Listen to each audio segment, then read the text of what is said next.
महोदय, हमारे देश में राजनैतिक विचारों में जितनी भिन्नता है, उसके मद्देनज़र यह एक असाधारण बात है, जबकि इनमें से ज़्यादातर लोग यही ठाने रहते हैं कि चाहे जो हो और जो भी मुद्दा हो, उन्हें विरोध करना है।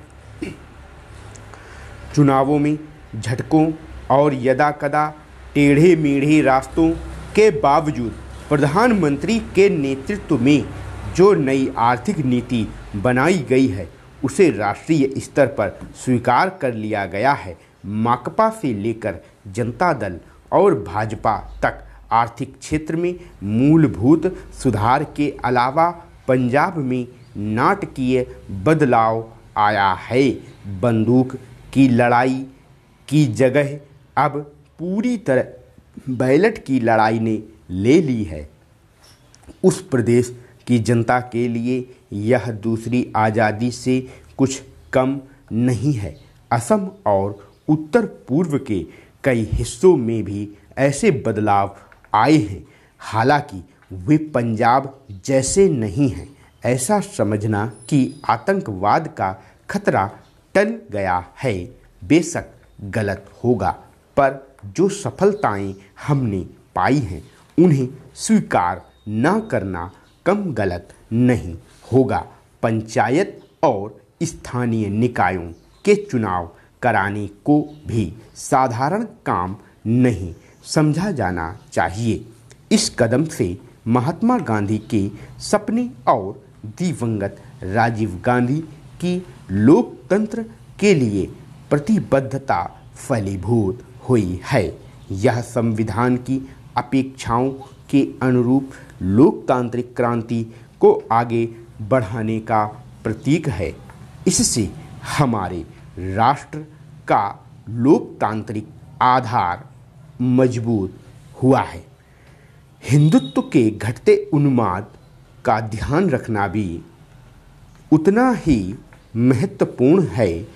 भाजपा और शिवसेना को चुनावी सफलता भले ही मिल गई हो, पर राष्ट्रीय स्वयंसेवक संघ का नेतृत्व भी मानता है कि उसका मुख्य कारण कुछ राज्यों में भ्रष्टाचार, बढ़ती कीमतों, बेरोजगारी आदि जैसी सामान्य समस्याओं से निपटने में कांग्रेस सरकार की नाकामी थी, न कि सांप्रदायिक भावनाएं।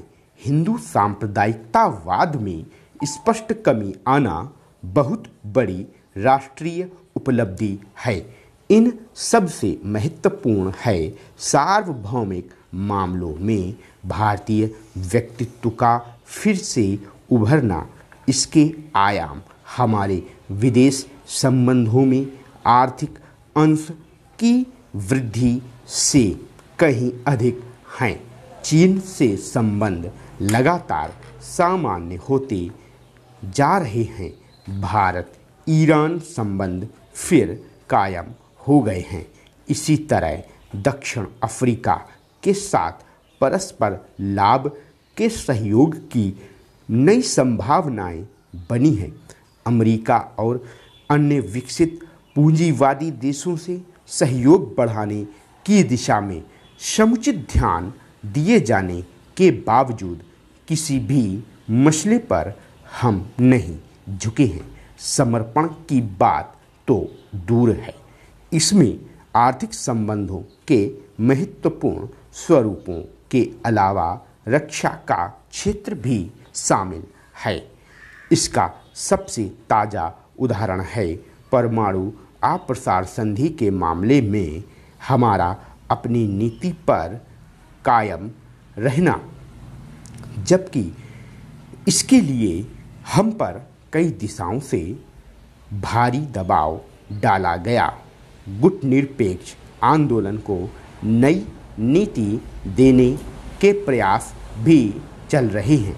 इन सब उपलब्धियों को मिलाकर एक वाकया है कि प्रधानमंत्री ने सबसे बड़ा काम यह किया कि हमारे देश में शासन पुनः स्थापित कर दिया और लोकतंत्र को सुदृढ़ बनाया। स्टॉप। वीडियो को लाइक करना ना भूलें। इसी तरह की और डिक्टेशन पाने के लिए हमारे चैनल को सब्सक्राइब करें, साथ में बेल आइकन को भी दबा दें और शॉर्टहैंड की तैयारी कर रहे अपने सभी मित्रों के साथ वीडियो को ज़्यादा से ज़्यादा शेयर करें। स्टूडेंट्स, आपकी जानकारी के लिए बता दूं, अगर आपकी शॉर्टहैंड स्पीड नहीं बढ़ रही है तो आप हमारे एडवांस आउटलाइन के साथ डिक्टेशन को परचेज कर सकते हैं।